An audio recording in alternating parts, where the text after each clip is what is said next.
Here we go. I said something at the range about putting in a heavy hammer spring. These hammer springs I've used on wide open triggers, incognitos, selectors, and these small ones right here, they're just a standard lightweight spring. Here's the heavy ones. You can see the difference. These babies are beefy and the bend is not near as drastic, so it puts a hell of a lot more pressure on the hammer.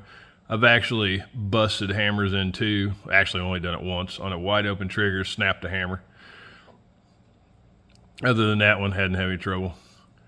But as far as I know, I picked up the last bit of these extra power springs that I even know was ever made. The guy that had them, he was getting ready to sell out of all of his stock, and I got a hold of him and said, dude, I want them all. And I had bought everything he had. So I got extra power spring, extra power springs for wide open trigger, incognitos, selectors, and we're fixing to find out if they'll go in the Rarebreed. And some people would think, you're going to take a brand new $500 Rarebreed and take it apart and put a big heavy spring and blah, blah, blah. I said, yeah, that's the kind of shit I do. But anyways, better release that hammer. And taking these apart, they're absolutely nothing to them. Bam, it's out. Now, they're just a smidge different than the Rarebreed. The Rarebreed don't have a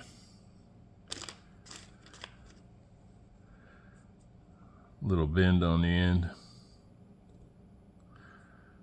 but we're gonna see if it'll work. If it don't, no harm, no foul.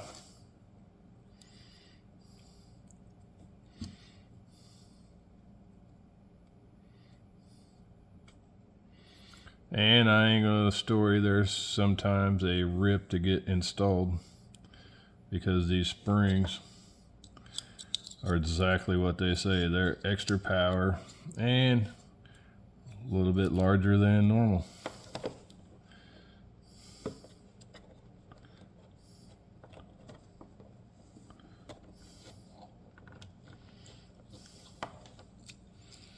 Okay. I already see one thing. I need to trim the back of them off a little bit. They're still a smidge too long. I trimmed them off. They were like full length. I trimmed them off already, but they need a little more.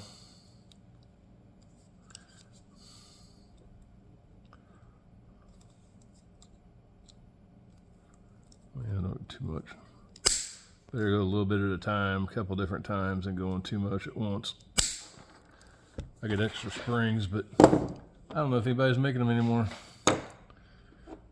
They very may well have the last springs out there.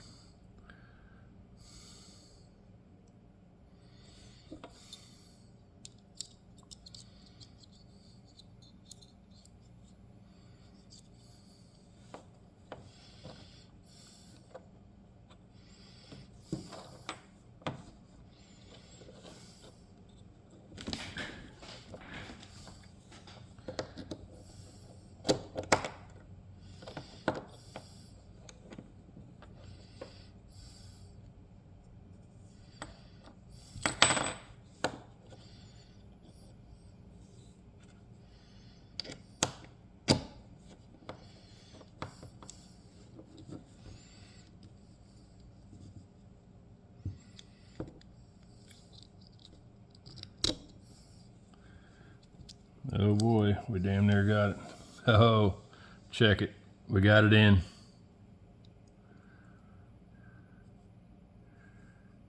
Now, let's see if this bad boy will cock. Oh crap.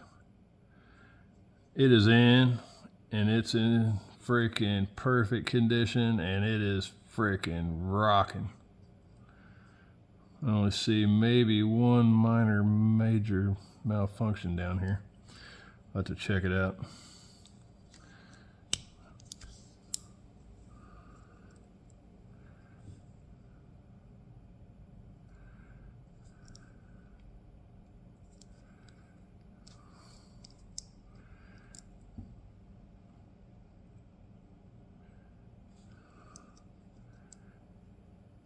put a different spring in there. That one's cut just a little bit too short.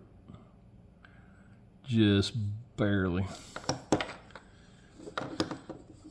It sits on top of this bar right here.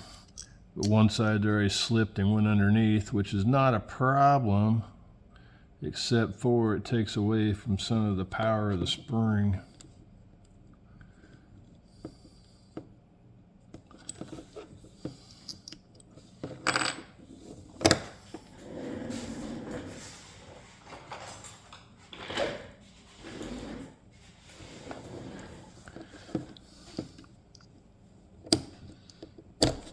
There we go. I just pushed both of them down.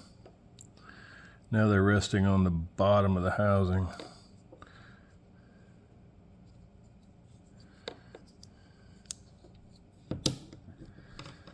I don't know, that's still a shitload of power. It may be better just sitting right there where it's at.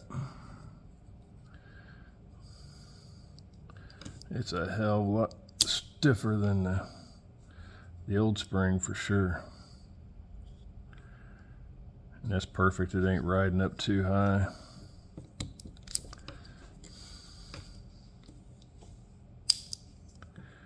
Yeah, it's definitely freaking stiff. I think that right there will be the ticket.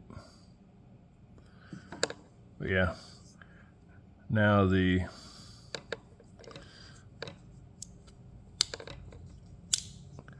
springs, instead of sitting on top of the pin, they're actually sitting on the bottom of the housing, which that's actually makes it a lot more stable anyway.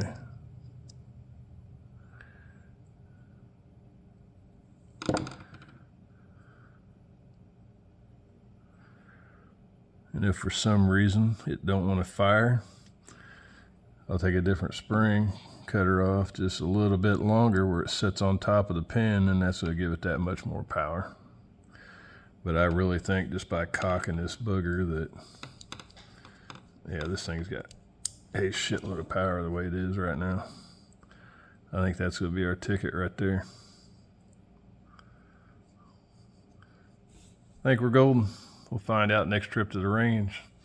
Extra power spring and the new Rarebreed FRTL 3.